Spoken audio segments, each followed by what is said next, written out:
The NFL is investigating whether they should seek disciplinary action on former Jets lineman IK, and I'm going to pronounce it, Enemkpali. Enemkpali, I believe is how it's pronounced, yeah.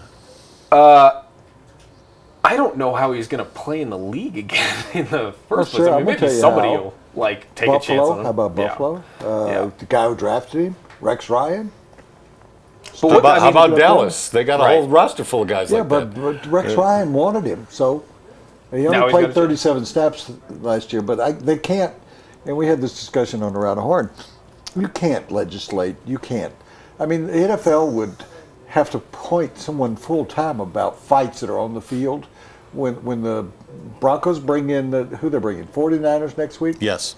There'll be fights all the time. I mean, could you really? There was a huge fight last week in a scrimmage. And we had Chris Cooper earlier said he never saw a linebacker hit a quarterback, but there were fights in locker rooms throughout his career. Yeah. But this is different for a guy who's, I guess, they're trying to see if he's a franchise quarterback. I think after something like this, there's not really much of an argument that there is. And Peter King and Chris Carter, a couple others have kind of made this point. Like, if Geno Smith has standing in the locker room as a leader, something like this reportedly over $600 doesn't happen. They're better off with Ryan Fitzpatrick as a quarterback. He had his best year last year before he broke his leg or had the ACL. He's thrown for almost 20,000 yards in his career. Prediction: what discipline is he going to get from the NFL, if any?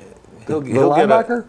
He'll get a couple. He'll get discipline a guy that has no job in the league. Well, if he gets picked back up, I guess if he gets picked back up, I think he can end up being suspended for a couple of games. No, nothing. You can't do that. You can't. You're gonna. Every time there's a fight in the locker room, you're gonna discipline people. No. If you're a McDonald's franchise or Burger King franchise, he broke the guy's jaw. Do you really want the head? You really want the head market? I mean, the head office wherever they are for McDonald's or Burger King, which is in Miami.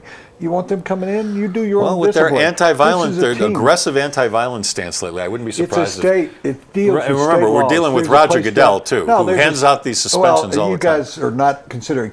There's a building right down the street where they deal with issues like that, labor issues.